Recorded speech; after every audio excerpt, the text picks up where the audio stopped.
Hi friends, welcome to my channel. இப்போ நம்ம சேனல்ல என்ன பார்க்க போறோம்னா எறா பிரியாணி தான் फ्रेंड्स எப்படி செய்ய போறேன்னு பார்க்க போறேன். பார்க்கலாம் வாங்க. 1 கிலோ எறா எடுத்து வச்சிருக்கேன் फ्रेंड्स. அதுக்கு தேவையான பொருள் தக்காளி, வெங்காயம், புதினா, கொத்தமல்லி, காரத்துக்கு பச்சை மிளகாய், லெமன் ஒரு லெமன் எடுத்து வச்சிருக்கேன், தயிர், இஞ்சி பூண்டு பேஸ்ட், மெயின் பிரியாணி அரிசி வந்து 1/2 hour ஊற வச்சிருக்கேன் फ्रेंड्स. வாங்க பார்க்கலாம் இப்போ எப்படி தாளிப்புக்கு பட்டை லவங்கம் எடுத்து வச்சிருக்கேன் फ्रेंड्स. வாங்க இப்போ எப்படி செய்யலாம்னு பார்க்கலாம். நல்லா பொரிஞ்சிச்சு फ्रेंड्स. பச்சை மிளகாய் போட்டுக்கலாம். அது கூடவே வெங்காயத்தையும் சேர்த்துக்கலாம் फ्रेंड्स. வெங்காயத்தை சேர்த்துக்கலாம்.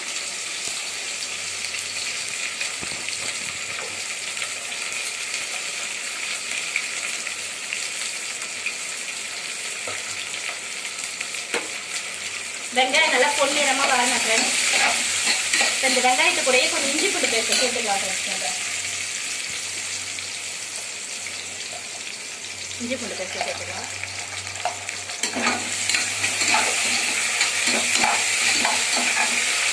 இது வதங்கட்டும். ஃப்ரெண்ட்ஸ் ப்ரௌன் கலர்ல வரட்டும். ஓகே, இது கூட தேவையான பிரியாணி தேவையான இப்போ வெங்காயத்தை கூட சேர்த்துக்கலாம் ஃப்ரெண்ட்ஸ். அப்போ தான் நல்லா வெங்காயமும் சீக்கிரமாக வதங்கும்.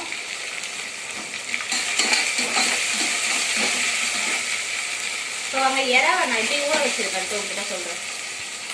இங்கே பாருங்கள் ஃப்ரெண்ட்ஸ், இந்த எறா வந்து க்ளீன் பண்ணிவிட்டு இது கூட வந்து காரத்துக்கு ஏற்ற கொஞ்சம் இந்த எறாவுக்கு ஏற்ற காரத்து குழம்பு தூள் கொஞ்சம் போட்டிருக்கேன், கொத்தமல்லி தூள், மஞ்சத்தூள், இஞ்சி பூண்டு பேஸ்ட்டு, 1/2 லெமன் போட்டு புழிஞ்சு வச்சுருக்கோம் ஃப்ரெண்ட்ஸ். இதில் ஏன்னா வந்து நம்ம ஒரு 1/2 மணி நேரம் ஊற வச்சுருந்தா இல்லை காரம் உப்பு சேர்த்துருக்கோம். உப்பு எல்லாமே இதில் வந்து நல்லா கரெக்டாக இதாக இருக்கும். அதனால தான் வந்து நான் அந்த மாதிரி 1/2 hour ஊற வச்சுருக்கோம் ஃப்ரெண்ட்ஸ். திட்டமாக இருக்கும். நீங்களும் அந்த மாதிரி ஊற வச்சு ஒரு 1/2 hour நல்லா ஊற வச்சு நீங்கள் செஞ்சு பாருங்கள். எறா பிரியாணி செம்ம டேஸ்ட்டாக இருக்கும் ஃப்ரெண்ட்ஸ்.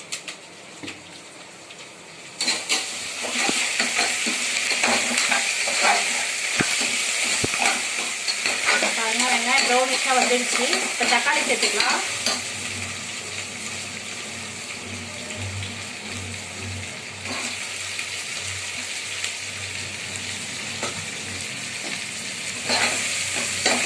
தக்காளி வதங்கல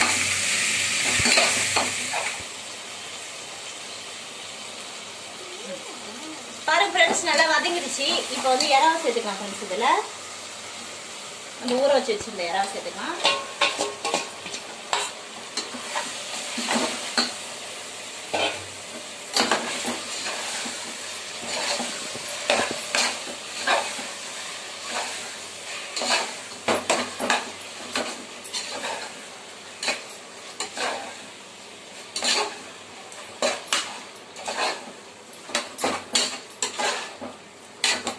எறாவை சேர்த்து நம்ம எடுத்து வச்சிருந்தோம்னா தயிர் அதை சேர்த்துக்கலாம் ஃப்ரெண்ட்ஸ்.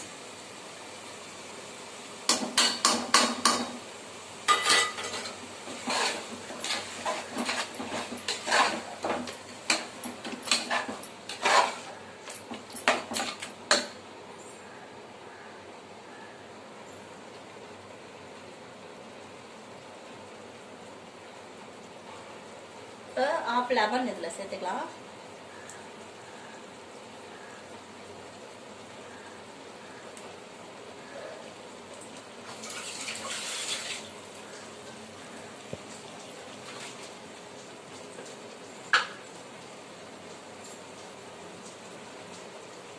கொஞ்சமா சில்லி பவுடர் ஃப்ரெண்ட்ஸ். ஏன்னா பச்சை மிளகாய் சேர்த்துருக்கோம், எறாவிலையும் கொஞ்சம் காரத்தூள் சேர்த்துருக்கோம்.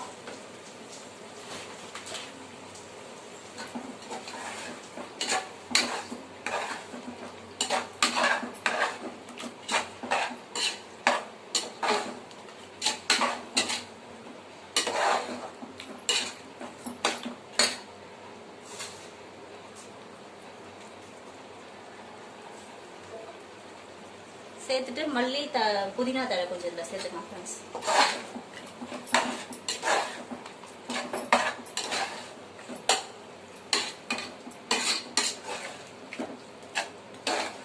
பாருங்க எப்படி வந்திருக்குன்ட்டு. அடியே பிடிக்கல.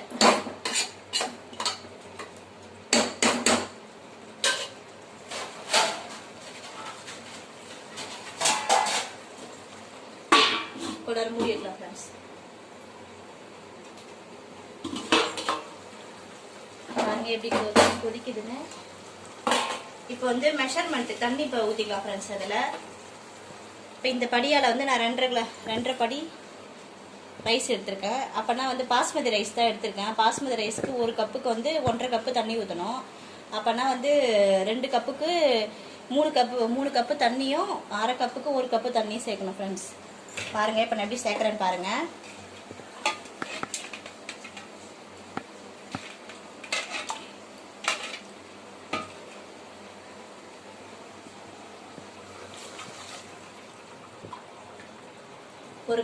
ஒரு கப் ரைஸுக்கு தண்ணி சேர்த்துட்டேன் ஃப்ரெண்ட்ஸ். இப்போ 2வது கப்புக்கு சேர்க்குறேன்.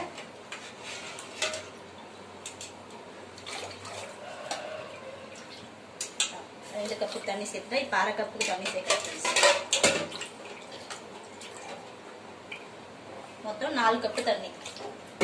அப்படி சேர்த்திங்கன்னா உங்களுக்கு கரெக்டாக இருக்கும். குக்கரில் செய்யறதுனால கரெக்டாக இருக்கும் ஃப்ரெண்ட்ஸ். இந்த ஸ்டேஜில் உப்பு காரம் எல்லாம் கரெக்டாக இருக்கான்னு செக் பண்ணிக்கங்க.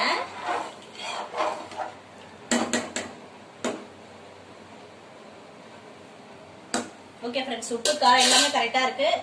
இது கொதிக்கிட்டோம். அதுக்கப்புறம் ரைஸ் சேர்க்குறப்ப காமிக்கிறேன். இது பண்ணுறது